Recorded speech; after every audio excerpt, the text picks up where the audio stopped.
If you want to be a magician, magic is everything in your life, and everything in your life has a relevance and will have an effect on how you evolve in magic, how successful and powerful your magic is. It comes from everything within your life. You can't compartmentalize it.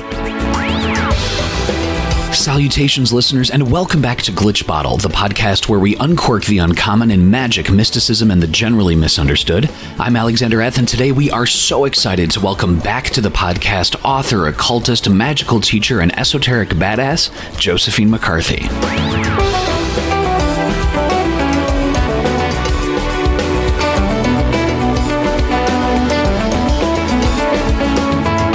Listeners, this is such a great conversation. It centers on so many different topics, including environmental magic and knowledge of the self and so much more. I would definitely, though, if you have not already, encourage you to check out Josephine's first appearance on the podcast. That's episode number 48. There was lots of incredible ground covered there. Josephine McCarthy is based in the UK, and she's been active in magic for more than 35 years while teaching and writing on Western mystery themes for more than 25 years. Josephine began teaching magical groups in 1993 in the USA and the UK, and Josephine has authored dozens of books on magic that cover a constellation of different focus areas and in-depth exploration of topics. Josephine is also the director of Quoria, which is a free online magical training course that takes participants from apprentice to adept. And in this episode, we delve deep into magical workings pertaining to nature, the environment, and the land. Josephine talks about how knowing yourself and taking control of things that are actually in your control is so important in magic. She also shares about working with vision, alchemy, and other areas involving environmental magic. Josephine also answers your Glitch Bottle Patron questions, and we might even talk about ways to dialogue with Jake Stratton Kent if you met him on the street, and many, many other topics, and I'm always so grateful for Josephine's time. And now returning to help us uncork the uncommon, I give you Josephine McCarthy.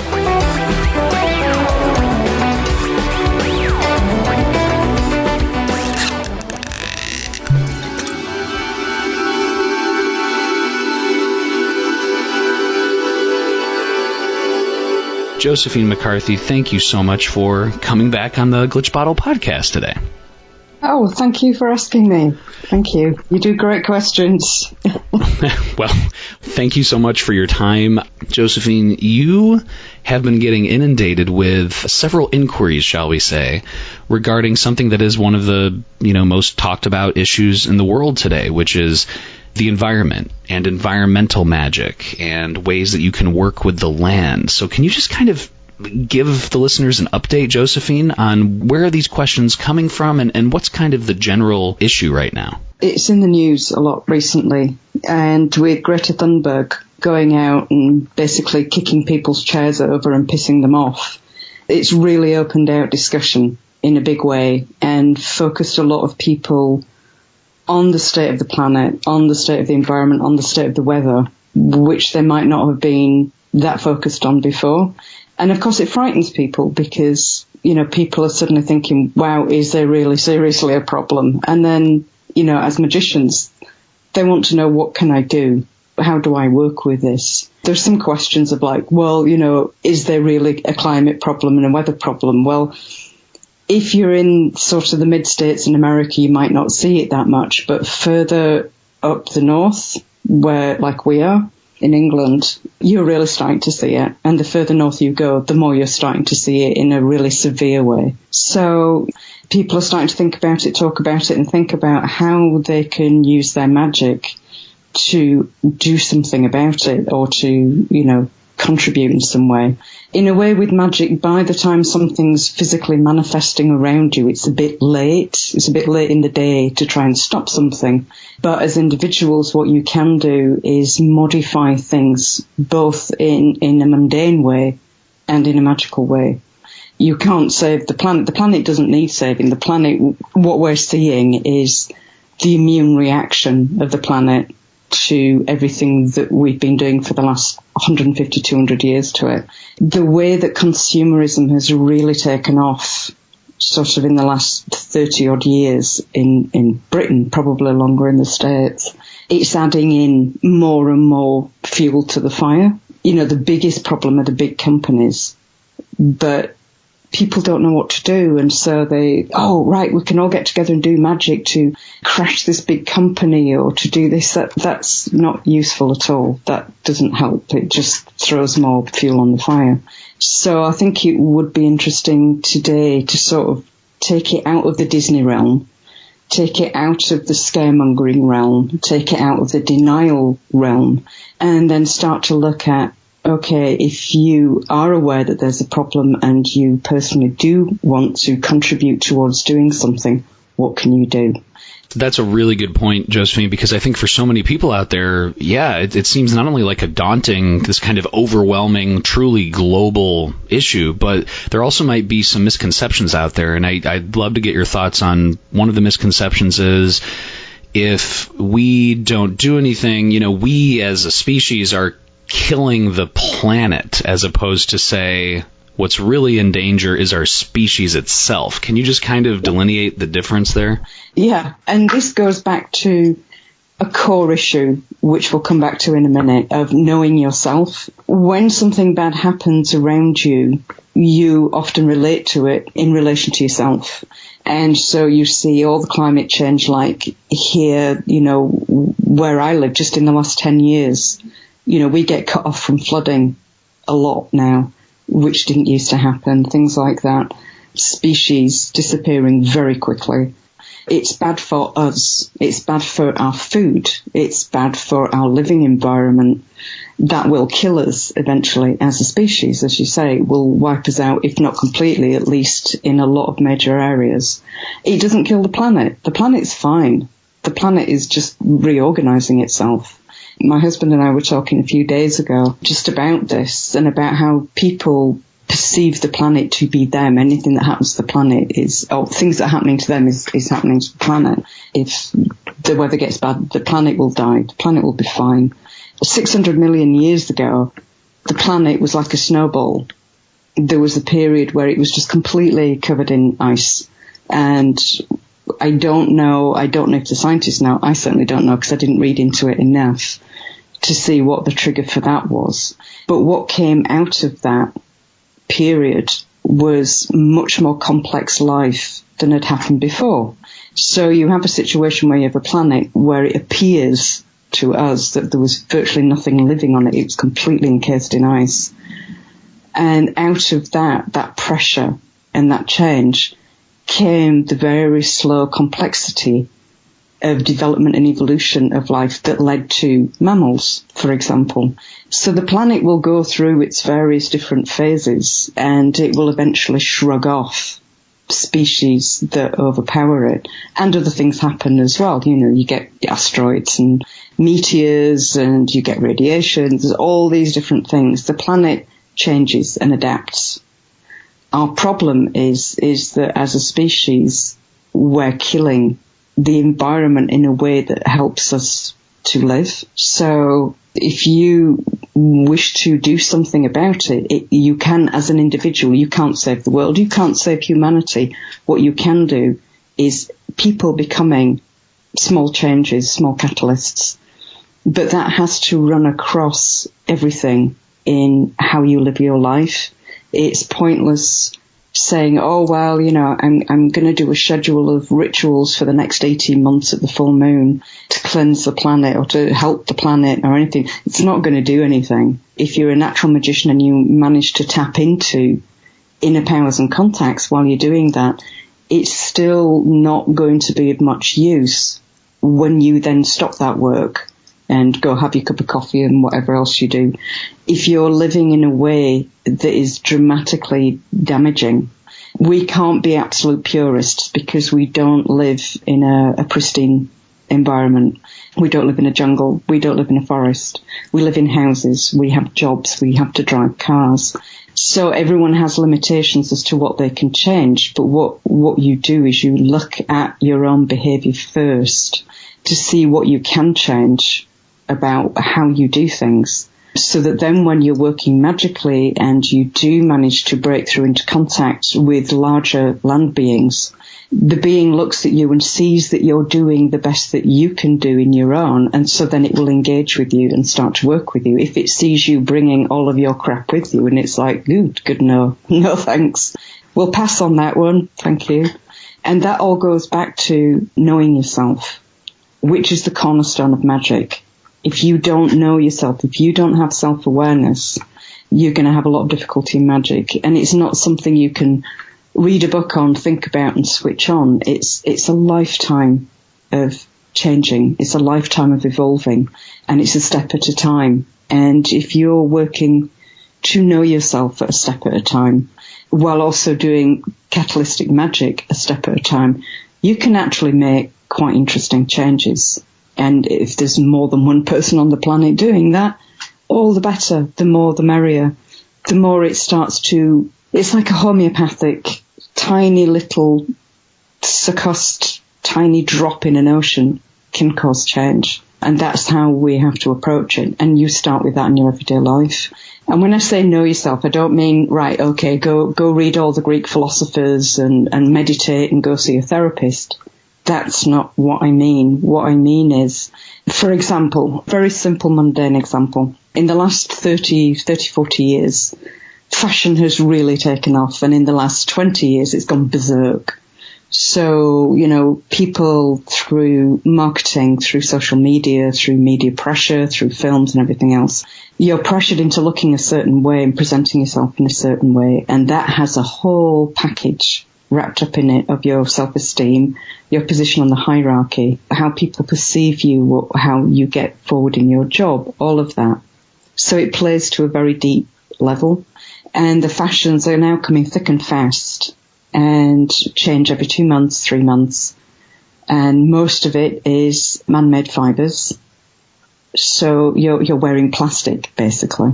And you're changing that plastic every 2 or 3 months, and you're spending a fortune on it. And someone is not getting paid properly for making that. There's factories pumping out all sorts of shit. So you have to look at that and say, okay, what can I practically do about that? That's one little thing. What can I do about that? If you work in a high-powered office front and you have to present yourself in a certain way, it's your job to look a certain way.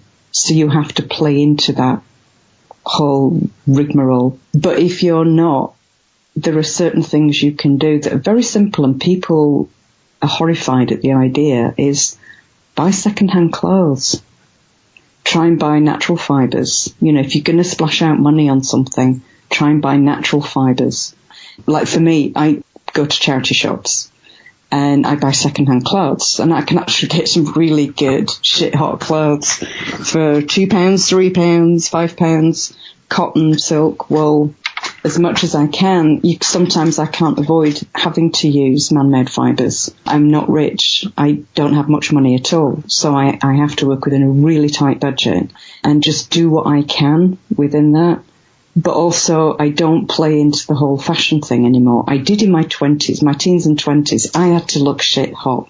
No matter what it took, I had to look shit hot. And, being a teen in the 70s, that was all the Sex Pistols and all of that. So, I used to have the spiked hair that was blue and green, or it was bleached white to the point that I didn't need to cut it. I'd just brush it and it'd break off. Just... get in the seditionary clothes and the world end clothes and ripping them and all that. You had to be cool. You had to be really fucking cool. Now I'm not nearly 60. I don't give a shit. It's like, is it comfortable? Can I be warm in it? That'll do. And if I can find something in a charity shop that I can put together with something else to look good when I have to look normal, that's fine. So my budget for clothing, for example, is really small on a yearly basis. Whenever I can, I avoid using man-made fibers unless I actually have to. So just that, the clothing industry is a massive problem for the environment, and people don't think about that. They're just thinking, coal and gases and stuff. It's connected to everything that we do. Now, when you start living like that, like in our house, we have a tiny, teeny little hobbit house, and it's furnished out of the local tip. It's closed down now thanks to the Conservatives and not all their wisdom. But what used to happen was if you had furniture that was good but you didn't need it anymore, you didn't want it, you took it down to the tip. The people at the tip took it to one side, cleaned it up, put it back for sale. So you could get a wardrobe for £10, chest of drawers for £5. We furnished the whole house with it. And it's clean, good, solid wood furniture. Recycling, just so that it's not this constant new production, new buys. When you live like that in every sort of facet of what you do, when you then come magically to work with powerful land beings, they can see as you come forward, they can see that you're trying. You're not just randomly, changing your iPhone every year, buying a new car every year, spending hundreds and hundreds of dollars on new plastic clothing that you're going to throw away in 6 weeks. This total consumption of needing to define yourself by buying more crap, which means that people in China and places like that have to work in factories which are stuffing out shitloads of crap into the air to make those little bits of crap for you so you can buy them so you feel better. And knowing yourself is getting to that stage in life where you realize that's what you're doing. And then you start to think about, well, what am I personally willing to do without or to change? And what am I not willing? What is your own line? And it's personal to you. You do get people who are out there saying you should never do this and you should never do that and you should never do this. It has to be individual to you because it has to work in the long term.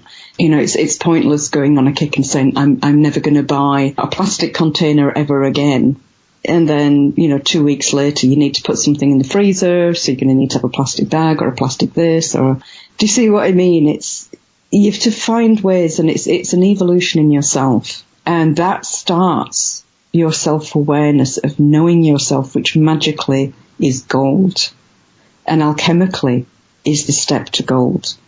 Knowing yourself on a day-to-day basis and not lying to yourself, not fooling yourself, not wishing to face up to something.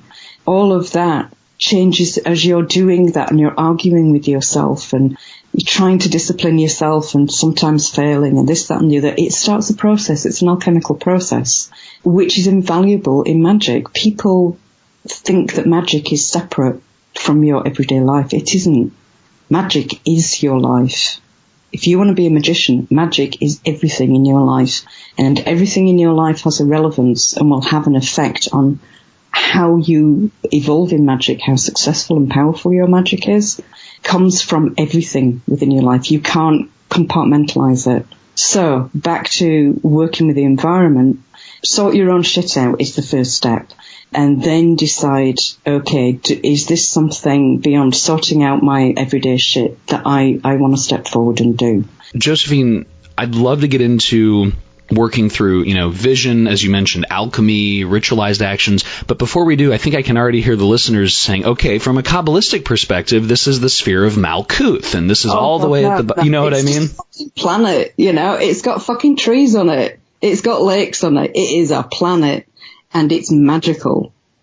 If you start to try and see what it represents, you're into the wrong mindset straight away.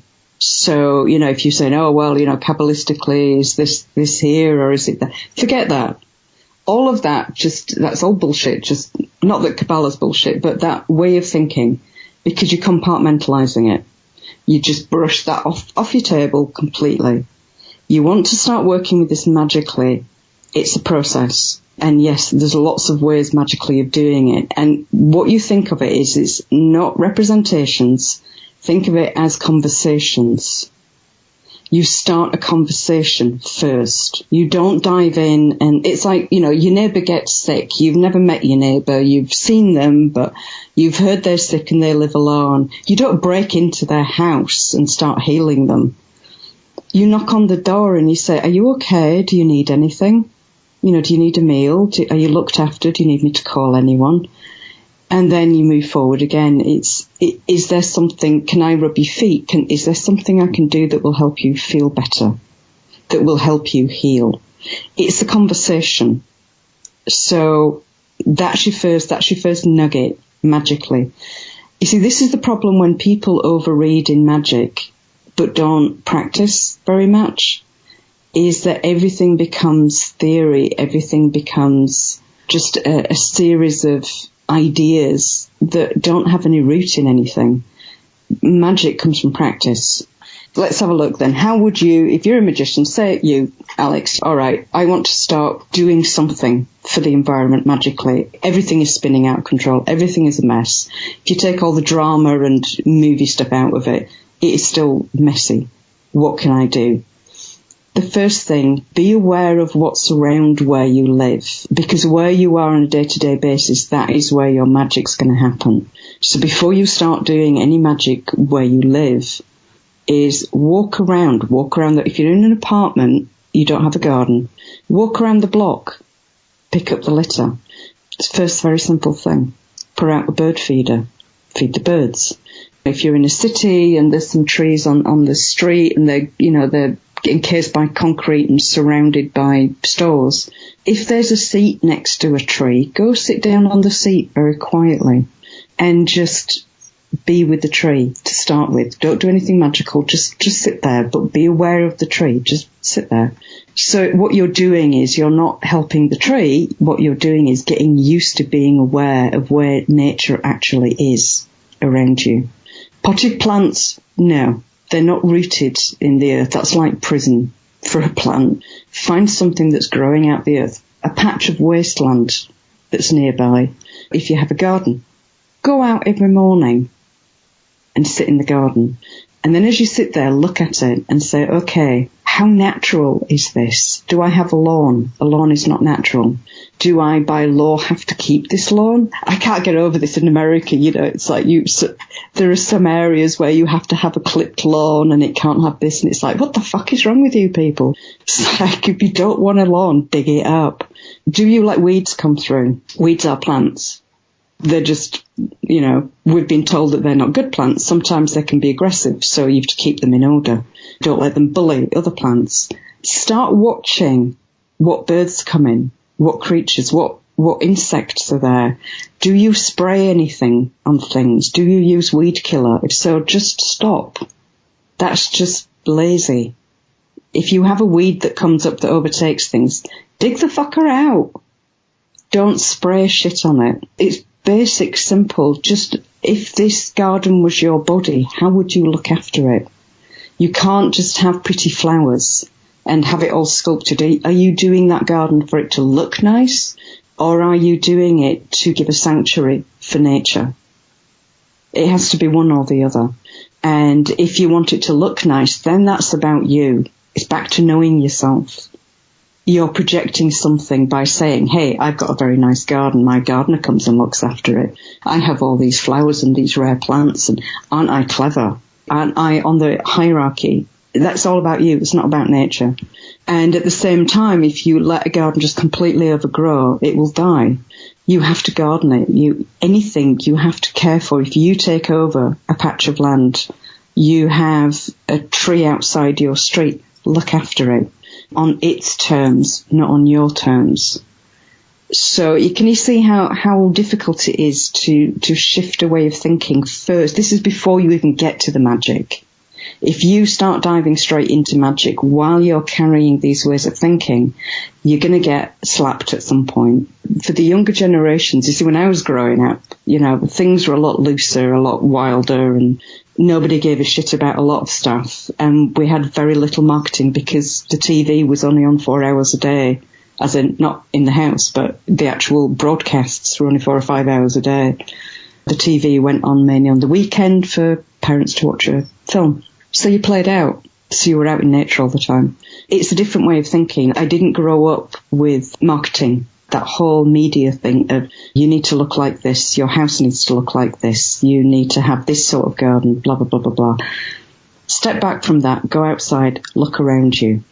How many insects? Dig into the soil. How many worms do you have there? If you don't have worms, make a worm factory. When you clip your plants back, don't burn them. Actually, put them back on the land. That's what dying plants are supposed to do. It puts nutrition back into the land. It looks shit, but it helps the land. So then when you start talking to land beings, they're much happier to talk to you because you're not spraying shit everywhere and killing the plants that bring in the insects that look after the land. You're just planting plants from the garden centre that have pretty flowers that are of no use to anything.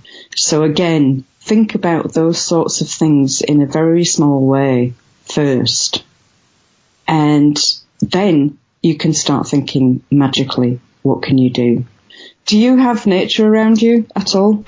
Yes. In the Midwest, I do. And I was just going to bring up, I remember 5 years ago when I started beekeeping, for example. That's, I think, becoming, thankfully, a more acceptable thing where I'm at, which is backyard beekeeping and having honeybees that pollinate gardens, and especially with all of the, pesticides and things that farmers in the area spray. You're right, Josephine. It's one of those things you have to watch out for, because who knows when a cloud of ammonia gas will, meander its way over to your beehive. So there are things to watch out there, but beekeeping for sure. Yeah. Notice how, and I'm not having a go at you, Alex, but notice how your first thought was to something coming from outside, away from your garden, coming over. That's something you have no control over. That's nothing you can do about. But worrying about what is actually growing in your garden, what are you actually planting, how do you fertilize that land? Always bring it back to you. What do you do? That's the important thing, because then when you step into magic, you're ready and part of a team to be able to work. If you're constantly, and it's very, very interesting. When I first moved to America, it's an English-speaking culture, same as England. The British Isles is a very different culture. People don't realise when they visit each other's countries that they are actually so different. You have to live in a culture for a while to spot it. One of the things I noticed when I moved to America is the media, the magazines, the TV shows, everything is geared towards making you look at things that you are not responsible for.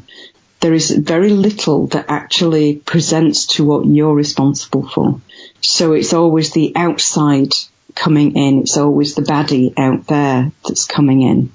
It's always the enemy abroad. It's always, the chemtrails, the aliens. It's everything that's out there. It's never, nothing in the media turns around to say, well, what do you do? What's in you? Which is exactly what, when you're working in vision, in ritual, in all these different things, if it's contacted, the first thing the contact does is look at what's in you. So you sort your own shit out first. That's such a great reminder, and I know I can definitely take that to heart, and I really hope the listeners do as well. And you're right. I mean, you really can't control, stuff that comes in from outside, but inside, or at least within the sphere of your own autonomy, you really do see results. I mean, with beekeeping, for example, I remember starting that, and the garden was just pollinated. I mean, it was just, you could see this just augmented growth that was happening. And you're like, wow, that's really awesome to see. Something that you never even saw before. And also from an inner perspective, you start giving shelter to a species, to bees, and looking after them. From a magical inner perspective, it starts to shift the relationship between you and the land, but also on the land between the different species and plants. It becomes a nurtured place. It grows from there.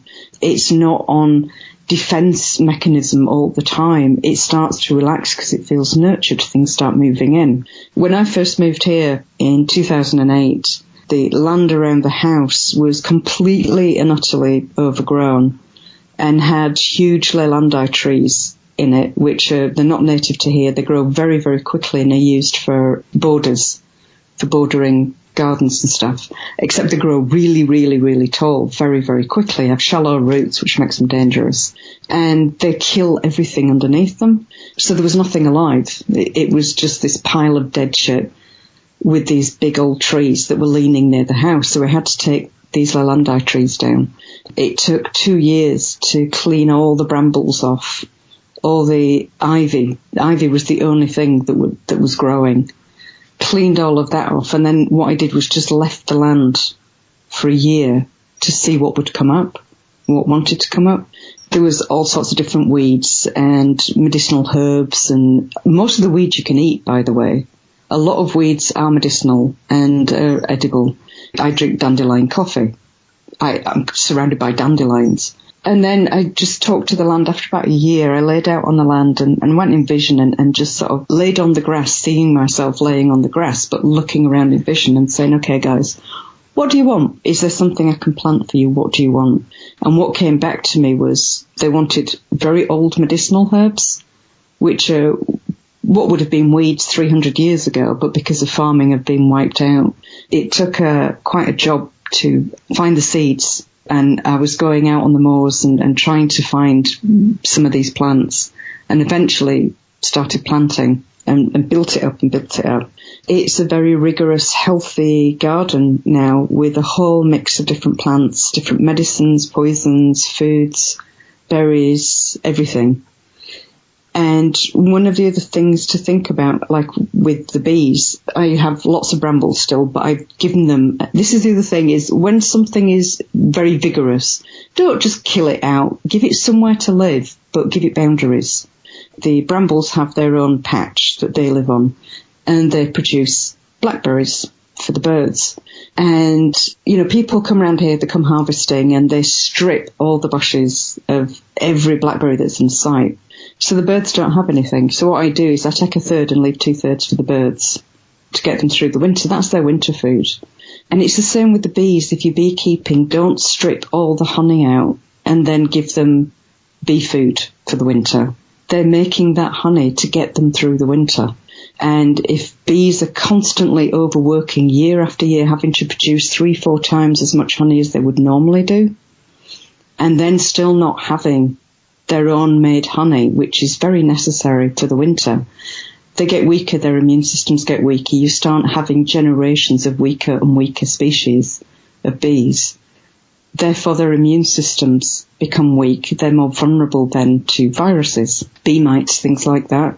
It's like a mother's milk. You cannot produce synthetically anything near what is as good as their own produced honey, because they produce it specifically for themselves, for their immune systems, for their tribe, if you want, for want of a word, genetically. It's all a very fine balance. Their propolis from different areas is very different because it's made for that particular family of bees.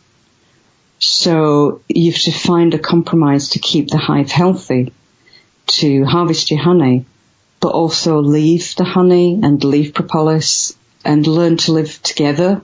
Have you ever thought about that as a beekeeper?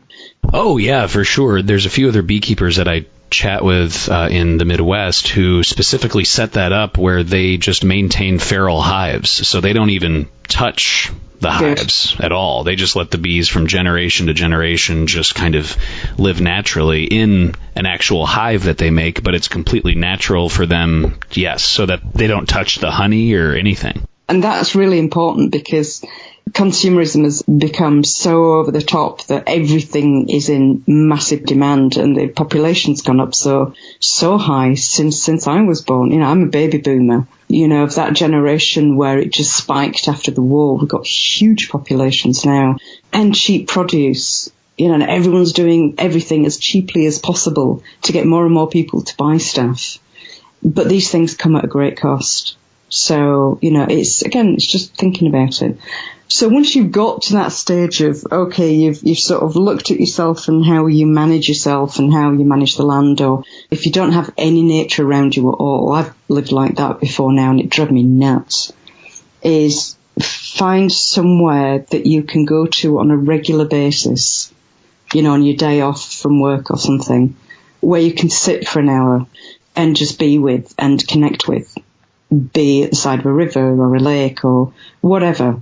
Somewhere in some sort of nature, a park, a city park, anywhere, where you can make that connection and do that, because then you've got your plug-in to then start working with nature magically. You cannot work with nature magically if you're completely encased in concrete 24/7 and don't have any connection with nature. It's just not going to happen. Make your connection. When there's a storm, unless it's a tornado and it's very close, go out in the storm, go for a walk, you know, get wet, get uncomfortable, but go for a walk, go be out in nature. Learn to interact with it first, and then you can start to work magically with it. From a magical perspective, how you approach that, again, there's a lot to think about, because everyone wants to save the planet. And as I've said many times before, the best way to save the planet is to wipe all the humans out. So if you don't want to wipe all the humans out, you have to narrow it down a little bit. And also understand that magic, you have to get away from the fantasy realm and into the reality of magic. You cannot, as one person or even a group of people, affect directly through magic a whole planet. It's just too big. You can't do that. It's like, pissing in the wind. So what you do is you bring the focus right down. You bring the focus right down and you play around with stuff first to find out, what do you actually fit with? Are you a weather person? Are you a land person? Are you a creature person? Are you a tree person? There'll be some aspect in the environment that you connect with better than you connect with everything else. And it sort of goes down in stages. That's your starting point. That is the key that starts to unlock the door. Find out what it is that you work with well. Because then eventually you'll be able to work with everything. But by starting with something that you connect well with, then you can start to practice technique and start to really hone your skills a little bit. Working with bees is incredible. It's absolutely fascinating. In fact, my motto is sis apis, for wisdom, be as a bee. And you can chew over that one. There's many levels to that one. So, what is it you want to work with? Visionary magic, if you've worked with visionary magic, that's a good way to work. It's more effective than ritual work, but it has a lot of cost that goes with it. In fact, any of this sort of magic for this sort of thing is going to have cost, which, again, you need to think about. What you need to do is think very, very carefully is, what do I want to affect change in? What is my biggest target for this? And some magicians think, right, well, I want to work with lakes, I want to work with water. If you work with water, you work with the weather. They're all interconnected. Everything is interconnected. It's not all separate units, but working with rivers and water is a good way to work with weather, and working with weather is a good way to work with lakes. Or do you want to direct your magic at big companies or politics? Again, you have to think and tread very, very carefully. If you say, okay, right, this is huge petrochemical company and I'm going to bring them down because they're one of the biggest polluters. So you build up all this ritual work, you do vision work, you do utterance, you do rituals, you do all of this sort of stuff to bring this company down. That's no focus. What you can do is, if you actually manage to tap into the work and have contacts working with you, is make them bankrupt, in which case another company is going to come along, buy out that company, and then carry on the same shit. So you haven't actually solved anything. Again, you have to think very, very carefully about your focus of intent, of what it is you're trying to achieve. The other thing is, if you're trying to take out all petrochemical companies, everyone drives cars. If you want to take out the petrochemical company, it's not the brightest way to do it. What you want to do is bring in balance. And there is ritual methods that you can work, visionary ritual methods of working with the scales to plant balance in the center of power. And I'll just leave it at that for that one, because if you can work that out, then you know what you're doing.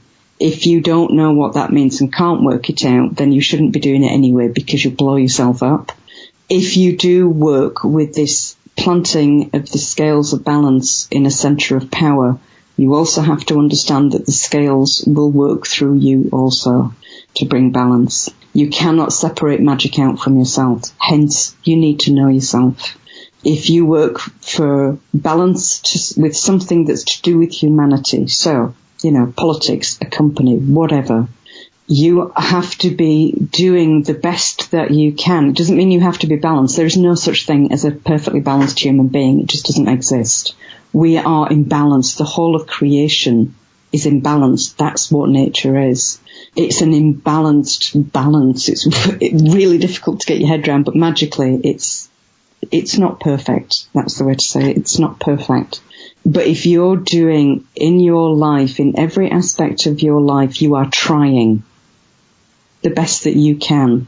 Not to be the goody-goody two-shoes or the Disney version of a good person. But you know what your shit is. You know what your laziness is. You know what all your little buttons are. And you are doing your best to bring those into balance. You're trying not to steal from people. You're trying to be compassionate to people. You're doing your best to try and you're willing to take the knocks to work towards balance. Working with the scales will amplify that for you. Often not in a pleasant way, but in a necessary way. So again, you see the payoff. You plant the scales. You have to be willing to be judged as well. And the scales, it's not judgment. Again, this is all vocabulary. It's very difficult because the film industry and media has taken vocabulary into such a weird direction. Judgment as in balance. So if you're trying to bring in balance into, hypothetically, let's say a petrochemical company, you're planting the scales there. What is it going to actually do magically? What it will do is where someone intentionally and knowingly does something underhand, deceitful and destructive that's unnecessary in order to make profit or to further their own power and control, the scales will start to, it shakes that person up and brings all that crap up to the surface. It doesn't turn around and shoot them. It doesn't turn them into good people. It doesn't kill them. What it does is it brings the crap up to the surface so it can be seen. So often you can see where this, and people have their own version of this around the world. Different magical cultures have their own version of this sort of work.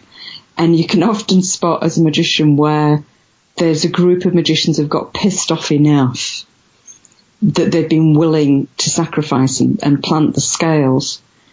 And then you start to see in a certain country, somebody can't hide something, somebody at the pinnacle of power in a company or whatever, suddenly keeps getting caught out.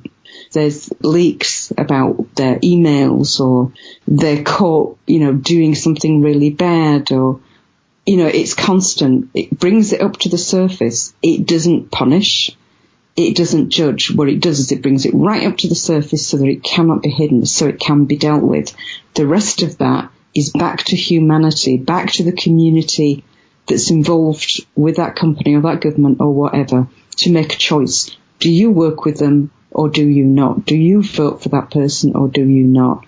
Because at the end of the day, when you plant scales like that to do with humanity, we're all interconnected.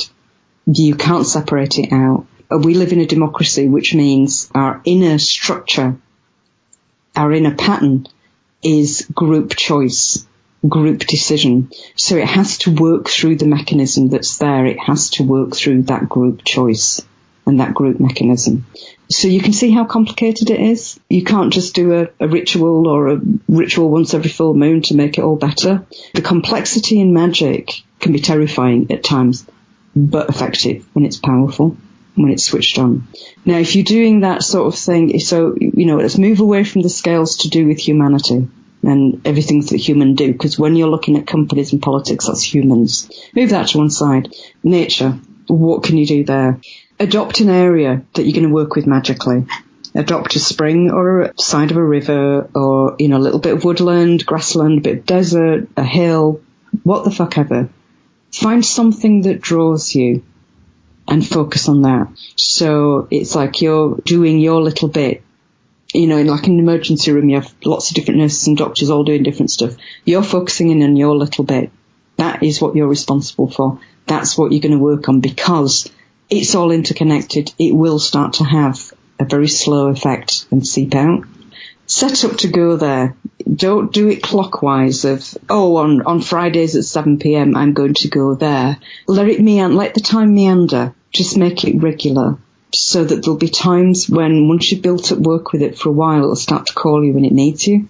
You'll start dreaming or you'll start getting that little voice of, I need to go there for some reason. I don't know why.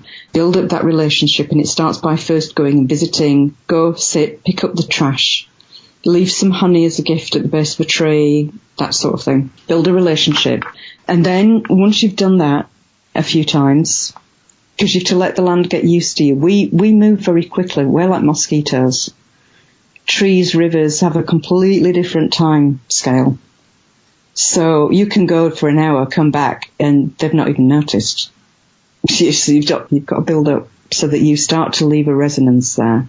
Then once you start to leave a resonance there, then you start going, and first is, if you're good at visionary stuff, if you're good with your imagination, start working with visionary stuff first. Go there, sit down or lie down. I've put some actually up on our archives on the Quarry website. I'm going through my old archives bit by bit, and when I get a chance, because they're all in Lotus word processing, and my computer's like, the fuck is this? So I have to change everything and reformat it and update it all. And I'm putting them up on the Quarry website on the free books list. There's a couple of 2 or 3 visions up there already that you can work with. And, there's one which is called Breathing with the Trees, and you can use the same mechanism for working with streams, springs and rivers, plants, bushes, things like that, which is where you learn to sink yourself in with the land or the tree or the water. And then from there, practice sinking down into the rock. Again, this is just the hello phase before you even get into doing anything. And this on its own has an effect. Start sinking down. So you're laid out on the grass, you're going in vision, see yourself just sinking down slowly, slowly, slowly, down through the roots of the trees, down through the earth, till you hit the rock. And then very slowly start melting yourself down into the rock and get deeper and deeper and deeper and stay there for a while. And then very slowly bring yourself back up again. And what you're introducing yourself to is the very deep ancestors when you're doing that. So it's like leaving a calling card. So you're learning to breathe with the planet in a way. You're laying on that rock, even though, timescale wise, we're completely and utterly insignificant. It's a connection. It's a magical connection. Then once you've started doing things like that, then you start stretching. Always go down, by the way. This is just practical stuff. If you're doing visionary stuff out on the land, always go down before you go up. It stabilizes you and roots you and will help stop you going mad if you do very deep work. Always go down into the underworld. Always go down into the rocks. Then you start going up into the weather. You start stretching up. So again, you're laying in vision and you're stretching in your imagination. You're seeing yourself rise up. You're not leave out of body, move that to on the Disney shelf. What you're doing is stretching your mind. You're saying hello to the land and the weather, but you're also learning to stretch your mind and stretch your spirit. The mind is the doorway that the spirit can work through. You're learning to go beyond your body, to stretch out beyond your body and rise up into the clouds, in with the storms, and then see yourself in the clouds in the wind, flying with the storms, flying with the wind. If you really want to blow your head off, an interesting one is in vision. If you're in Tornado Alley, we used to get clipped every so often in Tennessee, is sit in vision. When you sit down, you meditate, close your eyes. As the storm's building up, people's minds work in different ways. I'd go with the storm and just stretch out like taffy. You just stretch out and then just you're off. Some people, it's easier for them if they see themselves as a bird. So they give their mind vocabulary something to work with as a bird. Don't forget, the imagination is just the tool. It's not the actual thing itself. Fly off with the storm. You're introducing yourself to the storm while at the same time you're learning to stretch yourself, which is very necessary if you want to do land magic in any power or depth. So you've introduced yourself, you've stretched yourself. Same with the water. Go in vision. See yourself stepping out of yourself, dive into the lake or the river, swim with the water, and don't go in with the idea, in any of this, with the idea of, I want to see something really exciting. Keep a clear mind, but just an open mind, a relaxed mind. You're going in, you're flowing, and then some lakes you start to feel, actually, I can feel there's something here with me, there's some consciousness here, and I don't know what it is. You don't need to know what it is. It's consciousness within the element of the water, and you just flow with it and say hello and visit, come back out again. On a practical term, particularly if you're female, laying down in vision outside can sometimes be dangerous. If you can have someone with you whose job is just to sit there and guard you while you're doing the vision work, that can be a good idea. Just don't have them doing the same work at the same time. You need them to be reading a book or listening to some music and being completely mundane, not focusing in on what you're doing because it will actually block you. Other people focusing in on your work just gets annoying. Have someone to watch over you. Going out in the forest at night if you can, and spending the night is hugely important for making connections if you can. Where I live on Dartmoor, there's it's huge moorland, peat bogs, and granite outcrops, really weird looking granite outcrops. And you come across big dips in the ground, which is where there was burials, or it's all Bronze Age stuff. You cannot walk more than 10 feet without falling over Bronze Age remains and stuff. And what I used to do was get down into these dug-ins and sleep there for the night, and the storms would go over the top of me. And so I'd work in vision, and then in my sleep, just go there and sleep there, make the connection so that then when I came to do magic to address something that was to do with the land or working with the land to do something else, they knew who I was. They recognised me, and they're like, oh, right, you didn't come and pour shit all over us and blah. You actually came and said hello and left us a gift, and you hung out with us. We like you. We'll come and work with you. It's that simple. It's that basic. So that's your next stage. You can't turn around and say, okay, I've listened to this podcast. I want to save nature. So I'm going to start doing it tomorrow. I'm going to do his rituals.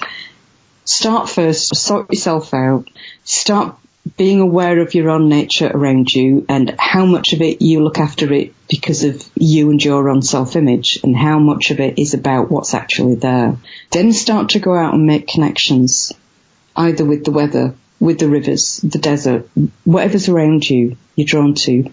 Go, sit there, sleep there, have visions there. Don't enforce anything. Don't try and do a ritual on something. Just be there to start with. Make friends. Let the land get used to the feel of you so they know who you are. Then comes the magical stage. And this one, all through the winter, say if you were going to start today, you should be ready then to start do actual magical acts by the spring. So you've got 6 months. Long term. It's a long-term planet. So magically. An interesting one, actually, with working with water. And water is one of the really powerful, magical things to work with when you're talking about the weather, the planet, the environment, nature, species. You think of the cycle of water. You think of the oceans and how much of life came out of the oceans, then went into clouds, then rained down into rivers on the ground, seeped into the aquifer, came back up as springs, joined the river flows into the sea. You have a circuit. So one of the things, if you want to do very effective magic in anything, is think about it in terms of wiring. Is there a good circuit that I can work with? And water is a really good circuit because it covers everything. It covers the weather. It covers the regeneration of species in the future, the oxygen. Water, obviously, for life. It feeds all of the plants, all of the trees, all of the land. It seeps through the stone. It goes deep down into the underworld. So it goes everywhere. Water carries things. It carries messages. It carries magic. It's alive. It's not this dead thing that just sort of flows past. It's very vital. It's an incredible thing to work with. It's something I was teaching to students in Quarrier. It was something that also magicians in Germany worked with very effectively. Frete Acher worked really powerfully with it, and a group of other magicians that he works with. And it's water succussion. With water, you can use just pure succussion methods. You can use succussion and utterance, which, if you're a magician that works with utterance a lot, can get really powerful in water. Utterance into water is the bee's knees in terms of holding a structure of power. So what you do is adopt some water if you can. I mean, obviously, if you live in the middle of a desert, you're fucked. But, if you can get to a natural water source that's in nature. Actually, there is no reason why you can't do this with the city drainage system. So also bear that in mind. There's no reason why it shouldn't work. And if people experiment with it and then observe happenings, let me know. So you go to the water that you're going to look after. And glass is good to work with water, not plastic. Stone or glass, because it doesn't interfere too much magically. Get some water. take it back to where you work magically, or you can work at the side of the lake or river if you've got privacy. There's a variety of ways, and hopefully this will trigger lots of other magicians listening to this who've got their own ways of doing stuff I can adapt it to do it my way. What you're going to do with the water is you're going to potentize it, but first you're going to charge it. Now, we all know about charging water, but you're going to charge it in a very clear intent way. And the charge is for balance. Whatever you need for balance, for the water, for all water. What do you need? I'm going to be a bridge to bring through whatever is necessary for you to then have balance. So you can work with that in ritual, where you're opening the gates, for example, going around the directions, working within a context, taking this bottle of water around with you and saying, put into this water whatever is necessary for balance, for as far as this water is going to go. You can do that if you work within a context, work through gates, work through temples. Whatever contact you work with, what you're stretching for is angelic contact, or you're working for fairy being or land being contacts, that sort of thing. Not a dead magician who died 100 years ago, because they're part of the problem. You're stretching for something not further back, you're stretching for something that's less human. So that's one way of doing it. Another is a ritual of intent. If you work best in ritual rather than contact work, then your sigilization or your ritual, your focus of intent is whatever is necessary for water to bring balance. Be very, very careful when you're starting working with this stuff that your focus of intent is clear. It's like when you're using tarot or divination and, you just can't do it. You can't do it because you're not asking clear intent questions. You have to be absolutely needlepoint in how you think. So you have that ritual of intent with the sigilization or the ritual. The other way to do it is to pour it into a glass or stone holder that you then utter into the water. You speak to the water, and you can consecrate it. You can consecrate it with the intent of balance. You can just repeat the mantra of balance. You can meditate holding the bottle. If you're very good at focused meditation, with the holding of focus of being the scales, you become the scales. You are the fulcrum of the scales holding this water. You're tuning the water to the scales of balance. That's another way of doing it. So different magicians all have different ways of thinking about it. Don't get into fairy dust and crystals and all that sort of, if you can buy it, don't do it. It's about your intent as a human being and as a bridge from the inner to the outer, to bridge something from the inner world to the outer world into this water. So once you've got it, you've got your water, you put your cork in, then you need to dilute and succuss it. And this is where the alchemists have great fun. It's weird because some alchemists don't use succussion, and yet it's one of the greatest ways of working with substance, with fluids. So what you do is you need a lot of distilled water, or you can bring a huge big jug of the lake water. As long as you've got your potentite, the water that you've put your intent into, you're going to need a series of glass bottles and corks. And what you do is start first with the intent water, put the cork on, get a hardback book, and what you're going to do is bang the bottle on the hardback book 100 times. If you can do it 1,000 times, it's better, but you bang repetitively so that the water shakes up and down, and it's not as good shaking it with your hand. I'm doing it with my hand so you can fucking see it. Good Lord, woman. Bang it on a book, and then one drop of that water into a bottle of the lake water. So it's just one drop of the potentized water, and then you put the rest of that potentized water away because you might need it in the future. You do the same again, 100 bangs, and then you get another bottle of the lake water and you put one drop of that into the fresh lake water, and you do it again, and you keep doing that until you've run out of bottles and water. So you've got this succussed, potentized water. You then go back to the lake or the river, and one thing that the lake or river likes is, and I don't know why, There's no idea magically why, but it does. Water likes voices. It likes vibration. So before you take the water from the lake, if you sing to it or recite poetry to it or tell it a story, or I don't know what mechanism is going on there, but water responds very, very well to that. Take your water back and do another recitation with the water or sing to the water, and then drop the water down. If it's a river, drop it at different points down the river or different points in a lake. Walk around and just drop the potentized water into it and let it go. Then the fun starts. Then what you do is you go back and you keep visiting and you keep reciting and you observe and you keep a journal. This is really important. Now, this is Grandma Josephine nagging you. If you are a magician, keep a journal. It will be the most priceless thing for you in 10, 20 years' time. More than any esoteric books you can read, your journal will be your trainer. Everything you do, write it down and observe. So you take a journal every time and you learn to look. You sit down at the side of the lake or the water, wherever you took it from, and you look and you watch. You watch the birds. You watch the insects. You watch how the wind works with the water. You watch the weather over the top. All of that, you keep observations, things that grab you, that's little tiny things. You pay attention. Don't have your phone on, switch your phone off. Learn to sit and just look and watch everything around you and mark it down. Watch the weather over a 3 to 6 month period from that. Watch the weather.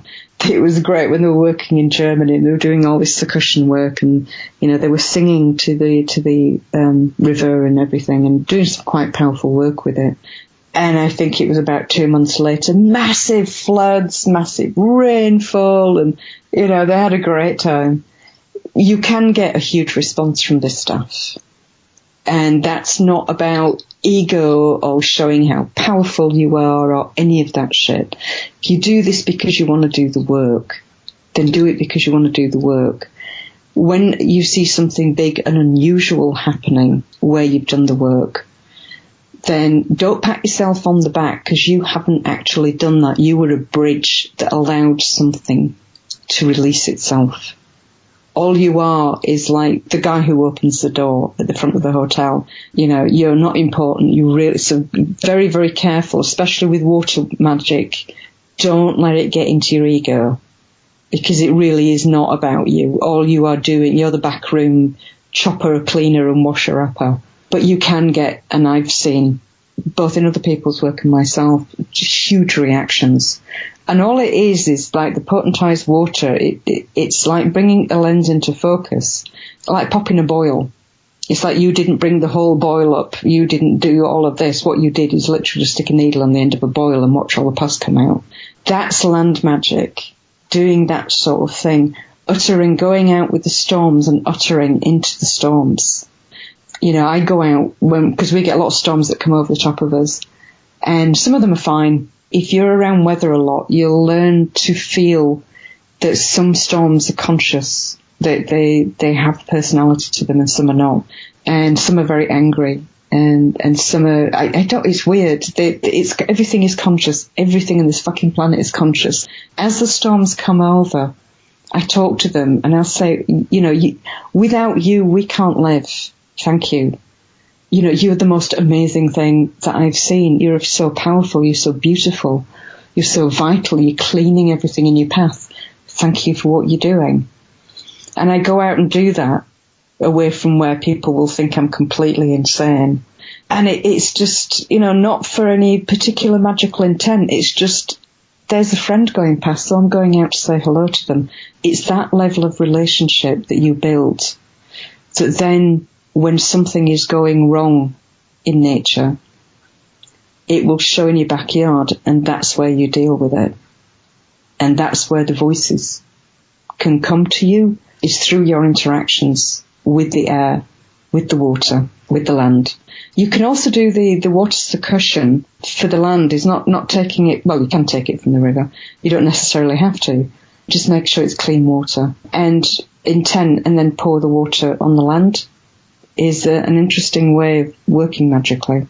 Josephine, to that point, you mentioned that in addition to all these great techniques and strategies and different ways to work with the land and the environment, you also mentioned at the beginning of our chat about distancing oneself from parasitical mass feeding with social media drama, news, things like that. Can you talk about that a little bit too, in terms of how it directly relates to environmental magic? Yeah, because the thing is with environmental magic, with nature magic, your focus of intent, again, you know yourself and focus of intent, and have a sensible focus of intent that's very manageable. And remind me, what I want to come back to also is long-term energy, vital force flows for you as a magician with nature work, but I'll come back to that in a minute. One of the things that you have to be really careful of, especially for younger magicians, is there's a lot of media stuff out there to do with everything that's happening, in politics and the environment, stuff like that. There's a lot of fear-mongering. There's a lot of wacky YouTube, documentaries and stuff like that. There's a lot of fear.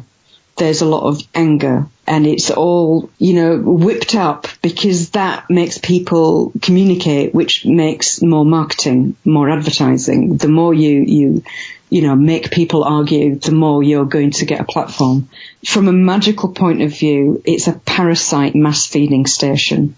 And it gets into your brain very cleverly and very easily. You get angry about something or upset and shocked about something. You want to do something about it, and it's all whipping up. That is a parasite feeding station. You will just get eaten alive. If you want to be a magician, you've got to learn to step back and step back from all of that. You don't need all of those things to tell you that everything out there is in a bit of a mess. And it has been before, learning history.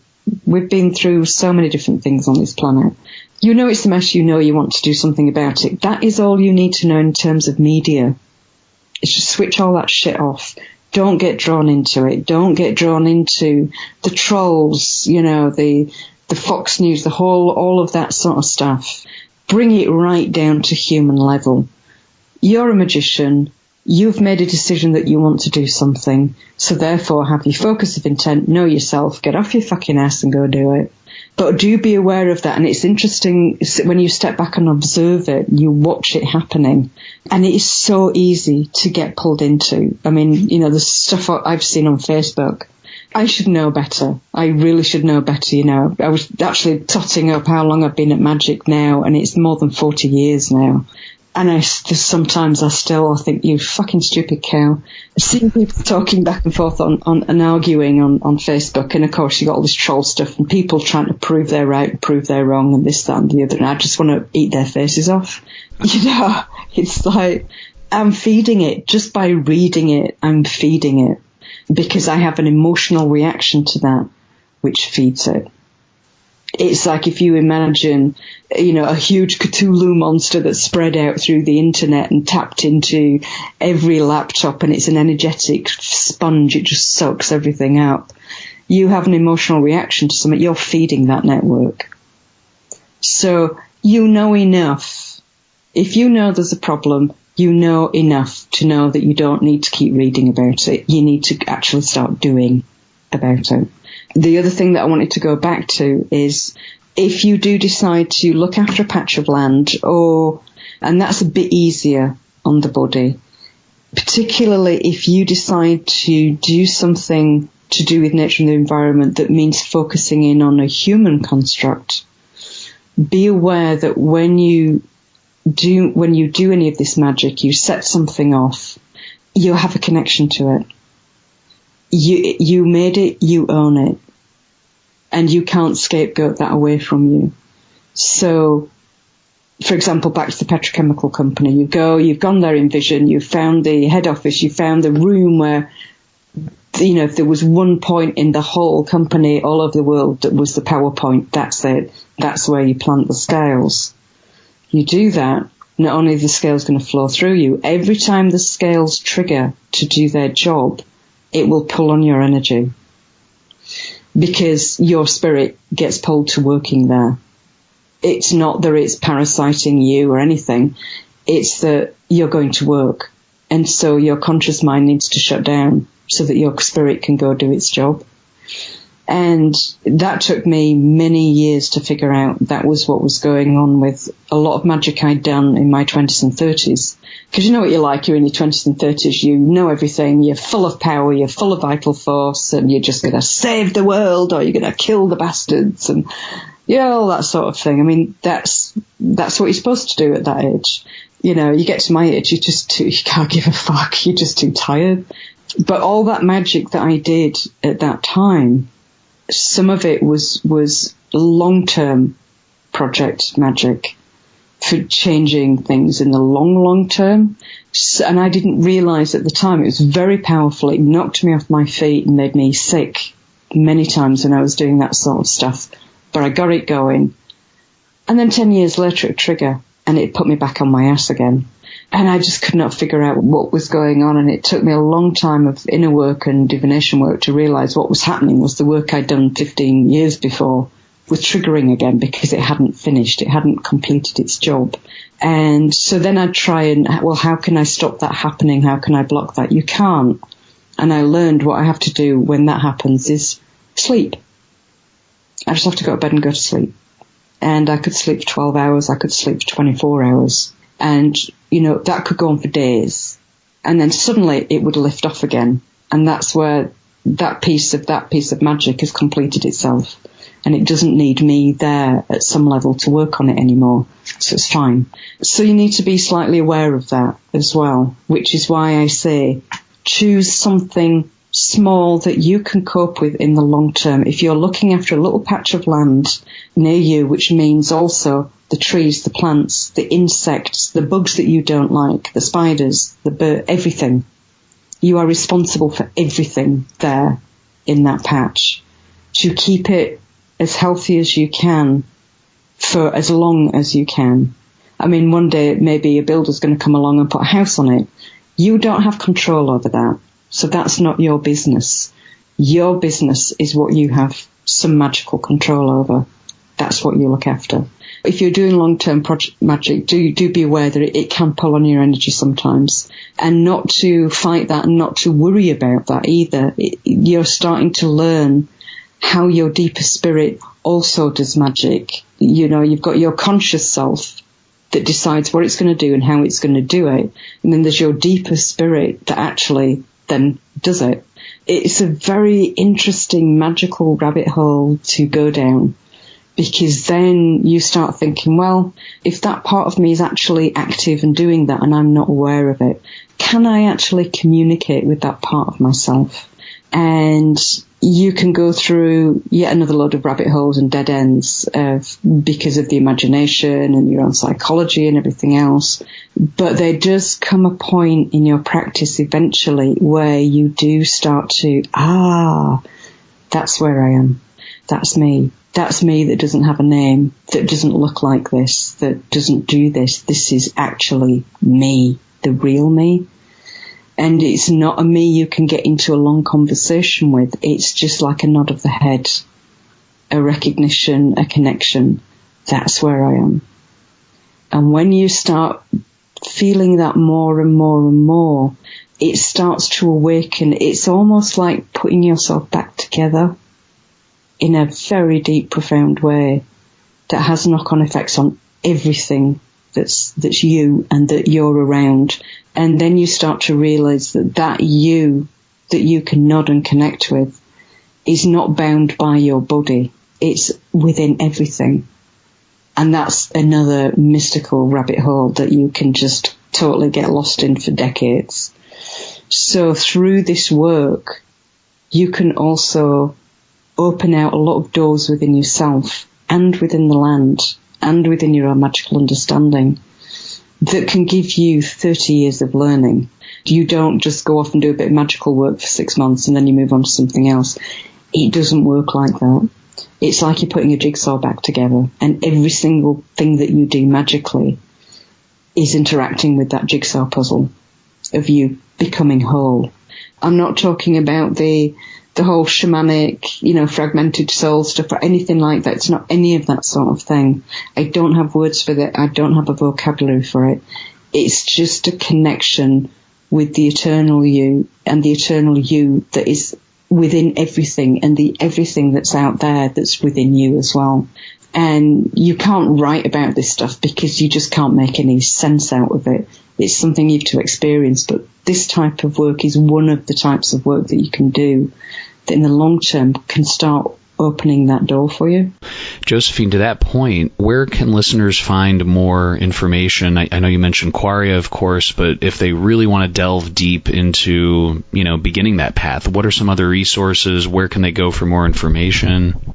If you're looking at land magic, the Magic of the North Gate that I wrote, all of that is based around working with the land, and it's not the deeper, heavier stuff. It's more practical stuff that you can do out on the land, and how different land things work, how stone circles, how can you work with them, that sort of thing. If they look on the free books page, where there's a lot of free books and free articles, and there's I'm putting up the archive, so there's some free vision stuff, there's some free stories. Stories are really good, by the way, for land magic. If you want to get your head into land magic, stories, everything about how the land works, how the beings work, how the weather works, all of that, all the fairy beings, everything are in the old epics and the old stories.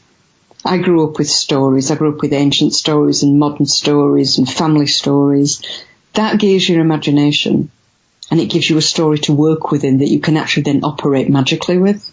It can inspire you, but it can also give you a framework to play through, work on the land. So look at good and interesting stories that grab you, that's to do with the land, with tribal stuff, with, anything, Celtic stuff, whatever. There's some absolute shite out there, and there's some really good stuff out there. Just go out and look what grabs you. So, Josephine, we do have some listener questions as well, in addition to the excellent environmental and land magic that you've been discussing, which is really important. Our first listener question is from an anonymous Glitch Bottle Patron who's asking, quote, I've noticed from your other interviews that you've interacted with a lot of people from the Indian subcontinent. You've mentioned you grew up in an area with a Punjabi Muslim community where everyone was cursing each other. You had some training with a priest at a local Hindu temple, and you were involved with 2 types of Indian classical dance. So I was wondering how each of the things I mentioned, along with the other experiences with the magic, religions, and deities of Indian culture, influenced your magical development and approach. Well, the first thing is that, as you grew up, it wasn't just a Punjabi Muslim community, it was Punjabi Sikhs. It was Punjabi Muslims, Kashmiris, Afghanis, Bengalis. It was a huge, huge community. From being quite little, my dad took me to synagogue, took me to church, would take me to Gurdwara. And when you grow up like that, and when you're involved within the families, in those days in streets, you're running out of each other's houses all the time, and everyone's your mother and your auntie, and everyone can slap you and feed you. What happens when you grow up like that, or you live like that? You don't get into this tribalism. You don't get into the heavy racism. You don't get into, this separating yourself from those over there sort of mentality, which has a huge knock-on effect in your magic.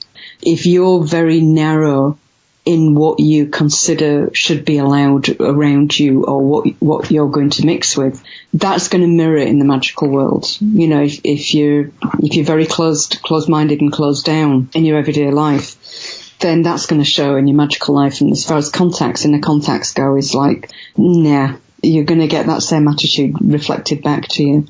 So in a way, it gave me that openness to not judge and not have these hierarchies and pecking orders and who's good and who's not and all that sort of thing. You just learn to get on with people. So you learn to get on with people in the inner world too.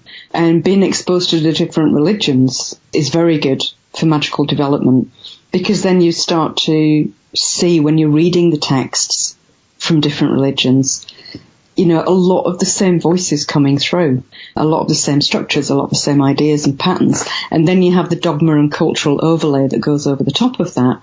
But underneath it, you start to see these eternal voices that flow through magical, mystical and religious texts.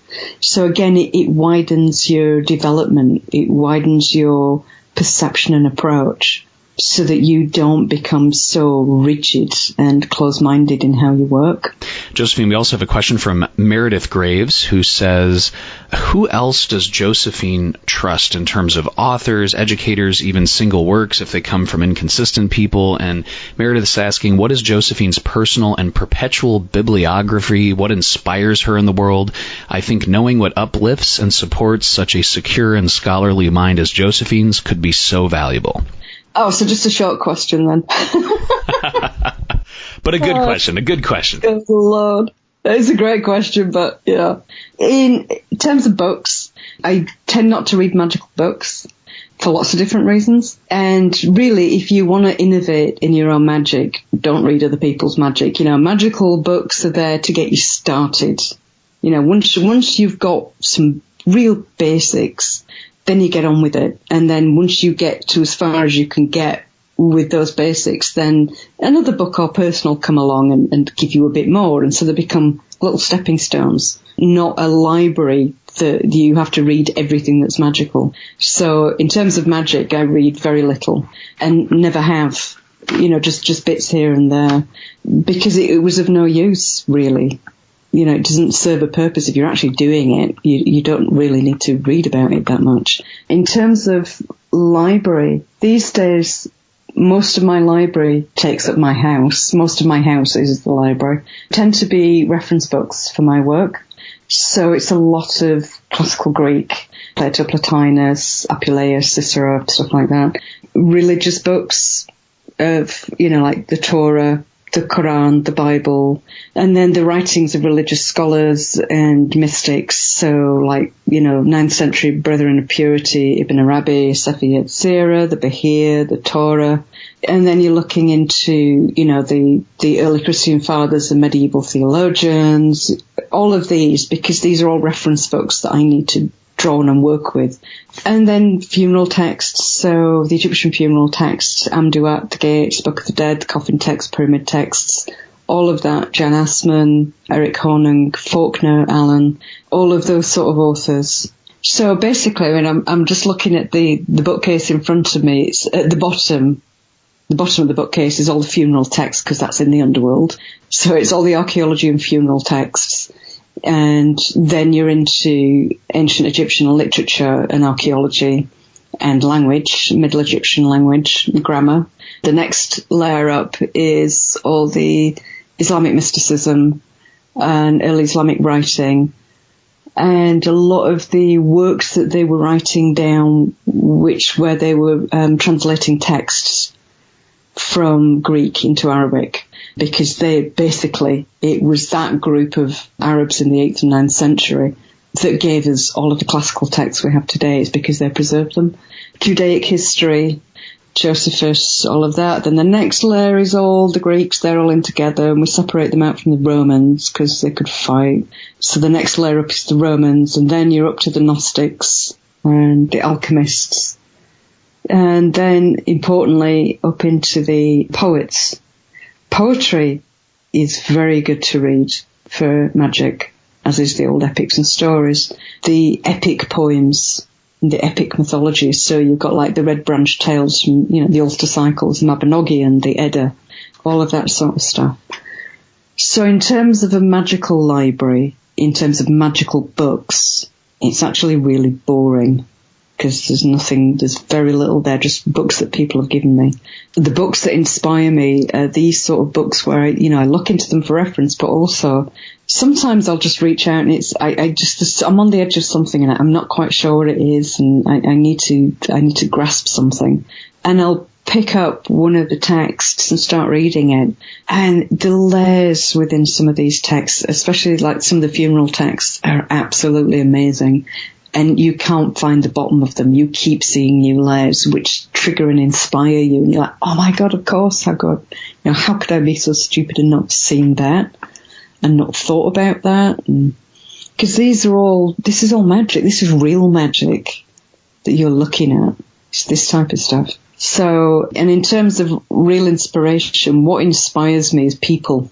in general is people with, their courage, initiative, with compassion, intelligence and humanity. And then magically, there's people, a lot of people out there that I have a lot of respect for in the magical world.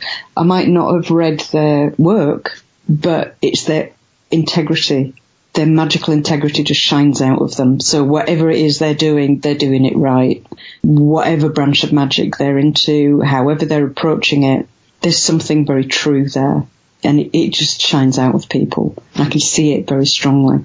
Hence, some of the people that I knock around with in the magical world are polar opposites in their magical work to me. We do things very differently and have very different opinions.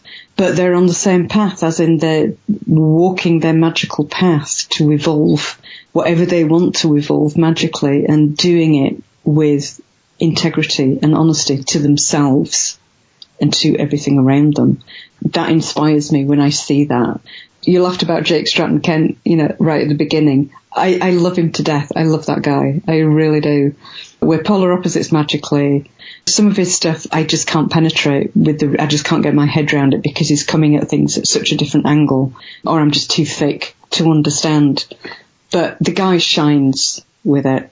Whatever he's doing, there's such a deep integrity in that man. So I have a lot of respect for him. Same with Freta Acher. When we first started talking together, very, very, very different magical background, different magical opinions, everything else. His integrity is unquestionable. His intelligence and his committedness to what he does. He's so focused. Incredible person. And that to me tells me a lot more about their magic than any magical book they could write. Because your magic shines out of you. So you could write a book on the cleverest magic of whatever you wanted to do, and you stand in front of that person, and if it's not true to them, you can see it in them. So many magical books these days are just basically people repeating what other people have done, and they're just putting their own slant on it, or it's what I call, Google scholarship, where they've just Googled shit and written a book on it. They just want to be an author. They just want a pedestal. And they're just recycling the same crap over and over, which they often actually don't practice themselves. And when you meet a magician that practices what they do with their own personal integrity for that path, regardless of what it is, it shines out of them. So it's people that inspire me. When I see people like that, it's like, wow, that is amazing. I want to shine like that. That gives me something to work towards. I want to be a decent magician like that. And it's very weird because the way we use language and the way it's, especially in America, it's become so tied in with morality, is you can't say something like, I see the good shining out of that person, without someone thinking, oh, well, there's a goody two-shoes and they never do this, and, they're a good Christian, or it's not what I'm talking about. I'm talking about a personal integrity to that particular individual human being who is walking a path of their own that is their making, that they've worked at and sweated over. They've found their own truths through it and found their connection to whatever they're trying to connect to. They've found it, and it's working, and it's balanced, and it shines out of them. When I see that, it's wonderful. Integrity and sincerity is absolutely probably one of the most rejuvenating things to see, and I know you exude that as well, very much. Miguel Chavez is asking Josephine, I guess, two questions. I'll just ask both of them. One would be, has Josephine ever taken a break from actively practicing magic, and what made her come back? And another question from Miguel is just about how to overcome doubt and rationality, to stop rationalizing or even doubting magical results. I've never intentionally walked away from magic without a good reason. When I was pregnant, when my babies were little, there was a period for a year where I had to live in a very violent part of a city and do 3 jobs So I was working 7 days a week from the crack of dawn until late at night. So I wouldn't have been able to physically do magic anyway, but also I needed to be under the radar. Living in that way, I needed to not be visible from an inner point of view. So I just didn't do magic for a year, but never walked away from it. It's my life. It always has been right from childhood. So I wouldn't see the point in I'd be walking away from who I am. But I do know some people who have for a while. They've walked away, they've needed time out and didn't know whether it was going to be permanent or not. And sometimes walked back into it and sometimes not. And it's a personal choice. And sometimes people get to the point where they don't need that in their life anymore. But it's enriched them in other ways. And they need to now go off and out it through art or through family or whatever. What was the second half? What's your advice on how to overcome doubt and irrationality and to stop rationalizing or doubting magical results? Yeah, that's a difficult one. A lot of that comes from sort of in the last 30 years in academia, is the whole method of training and communication in science is very much about, checks and balances and double checking. And that seems to have slid into all facets of academia, be it, at undergraduate level and into schools. And so it becomes part of how you think. And there is no greater way to kill magic within yourself than is trying to rationalize it and prove it all the time. That will just kill it.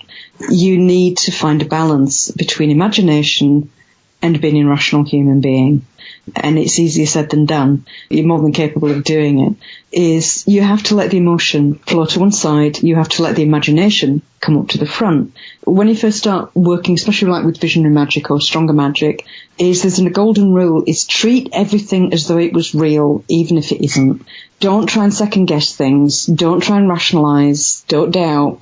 Just do it like a child does. You've got to learn like a child learns. A child will just do something. They don't care. Live in the imagination. Just do the work.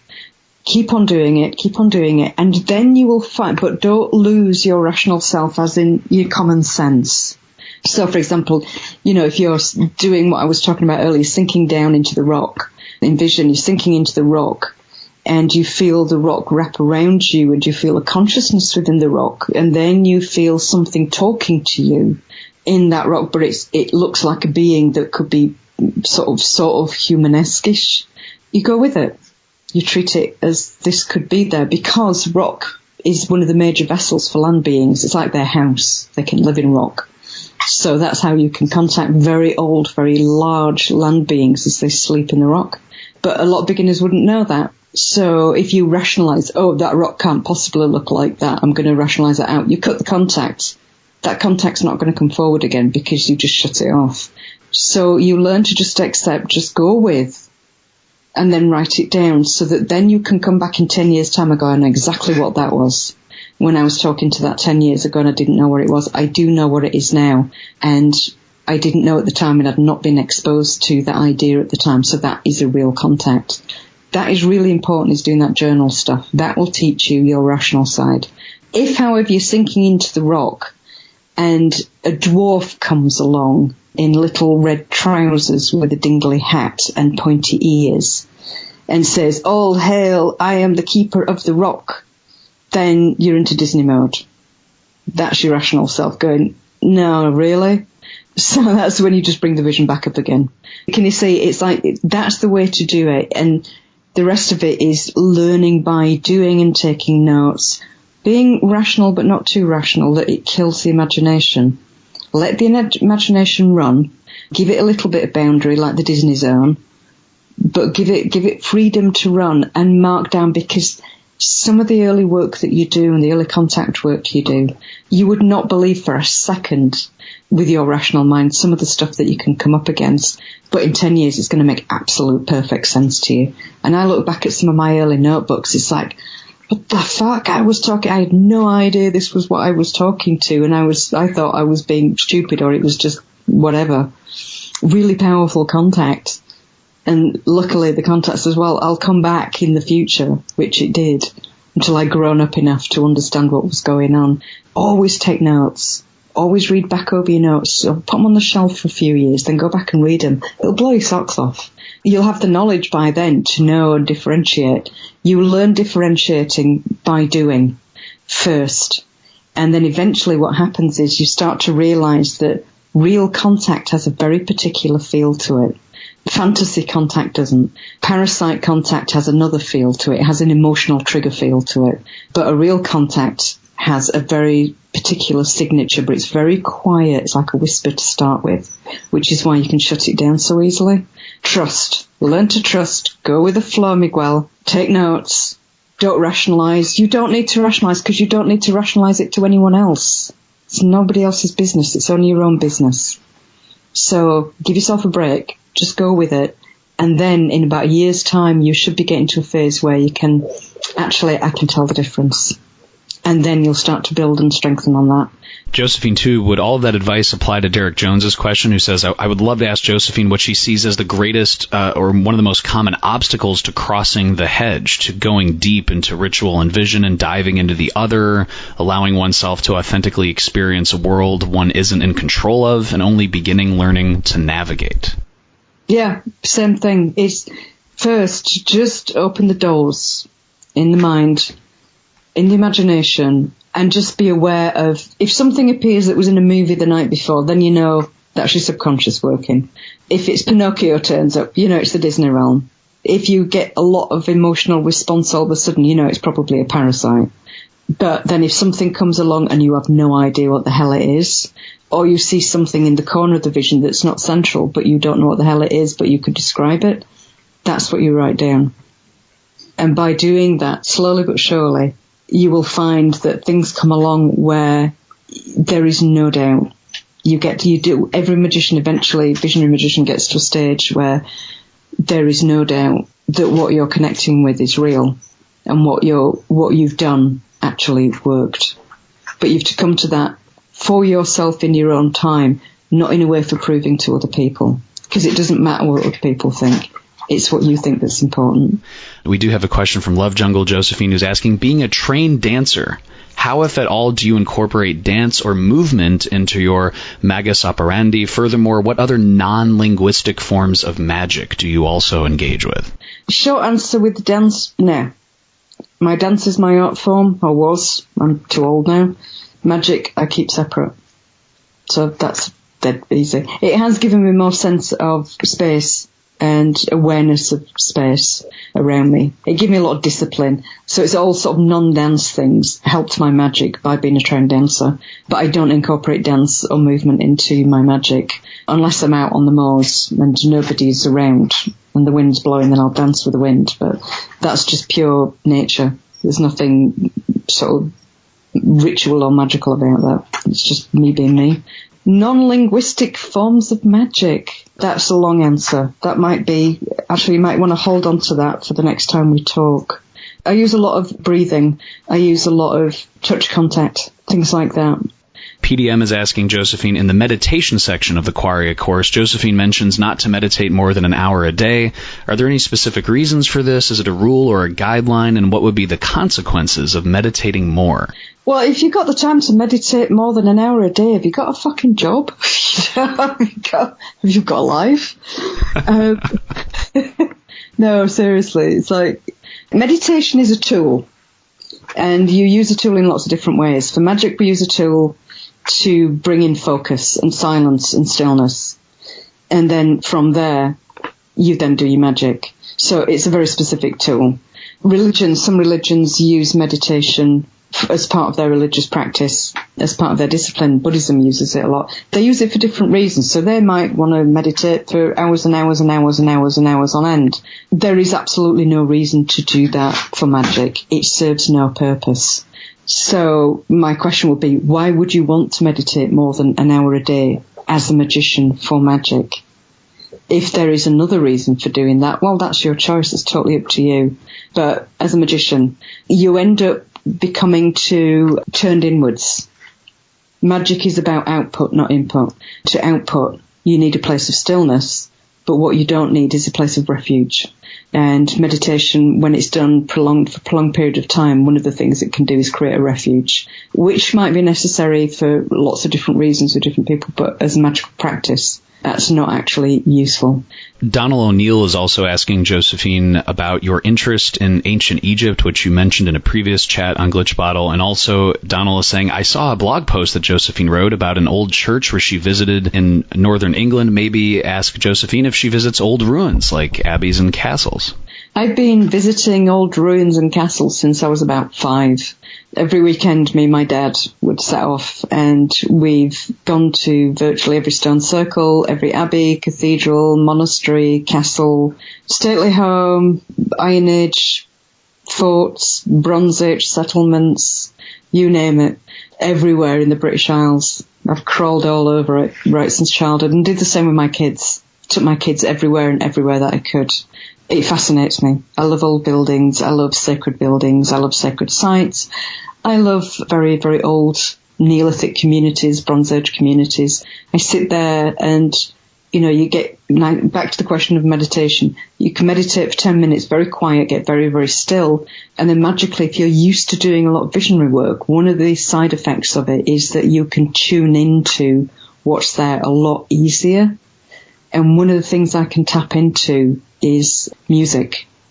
So if there's a particular thread of music that's, or song, or usually a melody that comes out of a place, I can hear it in my head and I can relate it to a musician. I can't sing at all, ever. Musical instruments, rudimentary guitar and piano, but not enough for some of the complexities that come through. But I love doing that sort of thing, is tapping into places and seeing, it's like they leave an echo behind, they leave like a library of thought behind. I love going and just being and respecting that and just honouring it and like, yes, we still recognise you. Yes, we still honour you. We still remember you. You're really cool. So yeah, I do. I visit them all of them, and say hello to everything that's there. That is awesome. And this is the last question. I think it's a great one since we've had such a global discussion. Josephine, we have a question from Cash, who is a Glitch Bottle patron, who is asking, with all of her insight and experience, I would ask what path that Josephine sees the world of magic taking over the next several years. Oh, good Lord. Just a very small question, right? Yeah, the world is changing that fast. I'm getting whiplash watching it all. The thing is, the world of magic is lots of different cultures, lots of different countries, lots of different types of magic. I honestly have no idea. I really don't. There is a huge upsurge in the far right, in fascism, which is becoming quite dangerous in some areas for magicians now. So you're starting to see quite a lot of magicians submarining. They're vanishing a little bit off social media. They're not quite out there as much anymore. I've had threats from the far right. Just in the last year, it's started happening. And, in Europe, it's getting quite serious. So I do have to be careful. So when that happens, often magic comes under pressure, especially if it then becomes part of the mainstream politics, which is what's happening in certain places in Europe. When that happens, it's like you're in a pressure cooker. So although it's very horrible to live through and can be very frightening, it's also puts your magic under such pressure that new things come out of it. And most of the huge leap forwards that we've had in magic and mysticism in the last 4,000 years have come through degeneration and collapse in communities that are under pressure from extremism. And out of that then springs a new tree that grows new things. So in the long term, I wouldn't say over the next several years, I think over the next several years, it's going to be a lot more difficult to communicate back and forth. I think that people are going to have to be a bit more careful. I think it's also going to get a bit more difficult. In the long term, this is a period where everything is under so much pressure that I think wonderful things will come out the other end of it in the long term. Because happy, balanced, properly resourced, everything else, peace, love, and all of that doesn't actually make evolution. Pressure does. So we're actually in good times for good magic for the future.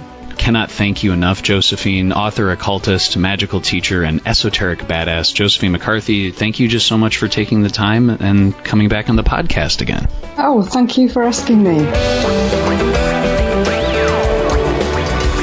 Listeners, I think you'll agree with me that we are always so thankful for Josephine McCarthy's time, and I think of Josephine McCarthy as sharing with us a true esoteric reminder of really what's important, the kind of base of the pyramid, so to speak, that all other magical progress builds upon, and Josephine is always sharing with us ways to learn and grow in every situation. Plus, on top of all that, Josephine is insightful, she's practical, she's straight to the point, and she is always wickedly hilarious as well. So definitely want to thank Josephine for her time, and I want to thank all of the Glitch Bottle patrons who submitted so many excellent questions, taking our chat with Josephine into really great directions. And patrons can also enjoy exclusive content on patreon.com/glitchbottle.